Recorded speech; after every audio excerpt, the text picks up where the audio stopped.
स्वागत है स्टूडेंट्स। स्वागत है आप सबका मेरे YouTube चैनल में। मैं चंद्रोदय सिंह। जैसा कि आप जानते हैं, मैं आपके लिए लेकर आता हूं कक्षा 10 के हिंदी के वीडियोस। तो स्टूडेंट्स, इससे पहले कि हम आज का वीडियो शुरू करें, तो आप सबसे पहले मेरे वीडियोस को लाइक और सब्सक्राइब करें ताकि बेल आइकन दबाने पर आपके पास नोटिफिकेशन सबसे पहले पहुंचे और आपका कोई भी हिंदी का लेक्चर मिस ना हो। तो आइए शुरू करते हैं आज का वीडियो, जो कि एक निबंध है। आज हिंदी के वीडियोस में मैं निबंध लेकर आया हूं आपके लिए, जिसका शीर्षक है विज्ञान के चमत्कार। आज हमारा उद्देश्य रहेगा हर विद्यार्थी अपने मन के विचारों को विश्लेषण कर सके और उन्हें कलमबद्ध करने में सक्षम हो। कलमबद्ध करने का मतलब है, अर्थ है लिख पाना। तो आइए स्टूडेंट्स, शुरू करते हैं हिंदी निबंध विज्ञान के चमत्कार। सबसे पहले हम प्रस्तावना पढ़ेंगे। प्रस्तावना यानी कि इंट्रोडक्शन। ज्ञान की नियोजित पद्धति का नाम ही विज्ञान है। यह यकीनन अंधकार पर प्रकाश की, अज्ञान पर ज्ञान की, शक्ति पर बुद्धि की विजय का नाम है। चांद और सितारों पर सैर करने के काल्पनिक आनंद में खोए रहना, तिलस्मी और अय्यारी उपन्यासों के माध्यम से मनुष्य की सामर्थ्य की दुनिया से बाहर जाकर अपनी काल्पनिक शक्ति पर भरोसा करते थे।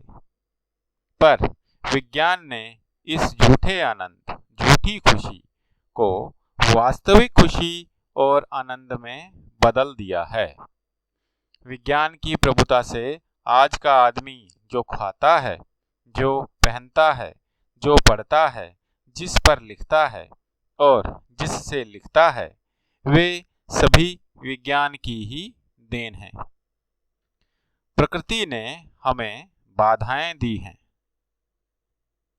पर विज्ञान ने उन बाधाओं को लांघने का रास्ता दिया है।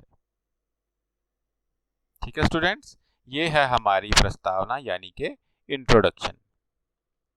अब हम निबंध के मध्य भाग को पढ़ेंगे। आइए, विज्ञान के चमत्कार। यह विज्ञान का चमत्कार ही है कि हम लहरों से खेल सकते हैं, तूफानों से लड़ सकते हैं और उमड़ते हुए समुद्र को पार करने में सफल होते हैं। इसकी वजह से हम भाग्यवाद और नियतिवाद को चुनौती दे सकने में समर्थ हो सके हैं। पौराणिक कथाओं का रहस्यमय आश्चर्य आज विज्ञान के करिश्मों के सामने लज्जित हो गया। जहां मनुष्य को सुविधाएं दी हैं, दुनिया इसकी मुट्ठी में है। विज्ञान ने रेल, वायुयान, टेलीविजन, रेडियो, एयर कंडीशन आदि देकर हमें सुविधाएं दी हैं। वहीं यह भी प्रमाणित किया है कि आज की दौड़ उसकी मुट्ठी में है। विज्ञान ने जहां हमें सुविधाओं से लैस कर जीवन को आनंदमय बनाया है, वहीं मानव को विध्वंस की पीड़ा से कम आतंकित नहीं किया है। इलेक्ट्रॉनिक युग के आगमन से जहां आज का आदमी अपने को महान बनाता है, वहीं वह अत्यधिक सुख सुविधा अर्जित कर लेने से विज्ञान का गुलाम भी हो गया है। बारूद के ढेर पर बैठी दुनिया जहां बड़े गर्व से अपनी शक्ति का एहसास कर फूली नहीं समाती, वहीं बारूद के ढेर में आग लगने की आशंका से मुक्त भी नहीं है। यह विज्ञान की ही देन है कि पूरी सृष्टि अणु बम और हाइड्रोजन बम के आविष्कार से विनाश के कगार पर खड़ी हो गई है। विज्ञान ने जीवन को यंत्रीकृत कर दिया है। आस्थाएं टूट चुकी हैं, नैतिक मूल्य धराशायी हो चुके हैं और समय पाकर सामाजिकता भी अपना संदर्भ खो रही है।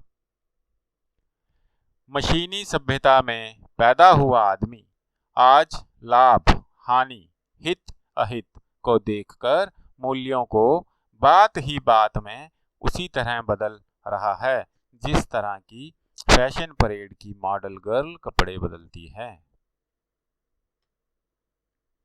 विसंगति, अकेलापन आज के मशीनरी आदमी की नियति है।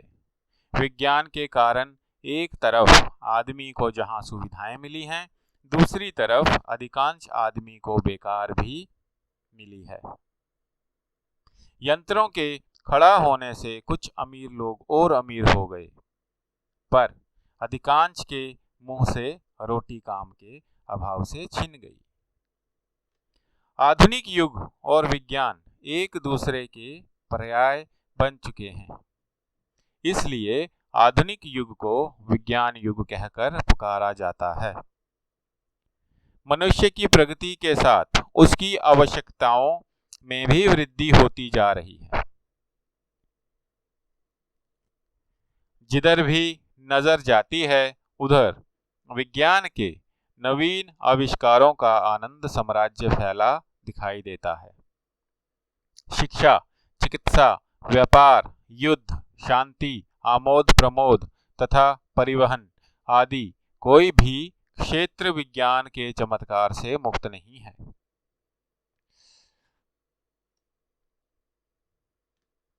आधुनिक युग में विज्ञान का क्षेत्र व्यापक है। धरती ही नहीं बल्कि आकाश और पाताल भी सिमटकर उसके अध्ययन की परिधि में आ गए हैं। अब विज्ञान ने प्रकृति पर अपनी विजय पताका फहरा दी है। हम अपनी आंखों से नित्य नए वैज्ञानिक चमत्कार देखते हैं। बिजली की सहायता से घर का लगभग सारा कार्य संपादित हो रहा है। रेल और ट्राम भी बिजली से चल रहे हैं। टेलीफोन ने सारी दुनिया को घर बना दिया है। रेडियो और टेलीविजन ने तो मीडिया में जैसे क्रांति सी ला दी है। अब तो घर बैठे लगभग संपूर्ण विश्व को देखा जा सकता है। औद्योगिक क्षेत्र में तो विज्ञान के चमत्कार अत्यंत चौंका देने वाले हैं। इस्पात कारखानों में बड़े बड़े लोह पिंडों को पानी जैसे तरल रूप देकर मानव के उपयोग में आने वाले सामग्री तैयार की जाती है। शल्य चिकित्सा सर्जरी विज्ञान की सहायता से इतनी प्रगति कर गई है कि बड़े से बड़े शल्य कार्यों में किसी प्रकार की कठिनाई नहीं होती। अल्ट्रासाउंड से सारे शरीर के अंदर के भागों को स्पष्ट देखा जा सकता है। यातायात के साधनों में निरंतर प्रगति और सुधार हो रहा है। शिक्षा के क्षेत्र में विज्ञान की सहायता अत्यंत सराहनीय है। आरंभ में पाठ्यपुस्तकों की समस्या बनी रहती थी, परंतु अब वह समस्या समाप्त हो गई है। कागज बनाने से लेकर प्रिंटिंग तक के कार्यों को विज्ञान ने सरल बना दिया है। ठीक है स्टूडेंट्स, तो ये हमारा निबंध का मध्य भाग था। इसके बाद अंत में हम उपसंहार करेंगे, जिसे हम कहते हैं कंक्लूजन। यह कहा जा सकता है कि विज्ञान बुद्धि द्वारा उत्पादित अपरिमित शक्ति, सुविधा और विनाश का नाम है, पर हमें यह भूलना नहीं चाहिए कि शक्ति का उद्देश्य प्रतिरक्षात्मक होना चाहिए, ना कि आक्रामक। कोई भी ज्ञान मानवता के लिए वरेण्य नहीं है, ना ही विनाश के लिए। विज्ञान फूल भी है, कांटा भी।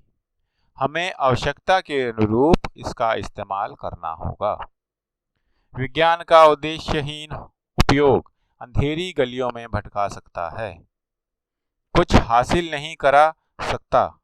इसलिए इस बात को नकारा नहीं जा सकता कि विज्ञान ने मानव जीवन के साथ एक अटूट रिश्ता कायम कर लिया है। ठीक है स्टूडेंट्स, तो ये आज का हमारा निबंध था, विज्ञान के चमत्कार। आप यही निबंध मेरे ब्लॉग पर जाकर भी देख सकते हैं, वहां से लिख सकते हैं, स्क्रीनशॉट ले सकते हैं। ये उसका एड्रेस है। ये एड्रेस वीडियो के डिस्क्रिप्शन में भी दूंगा, वहां से आप डायरेक्ट इसको क्लिक करके मेरे ब्लॉग पर जाकर ये देख सकते हैं और लिख सकते हैं।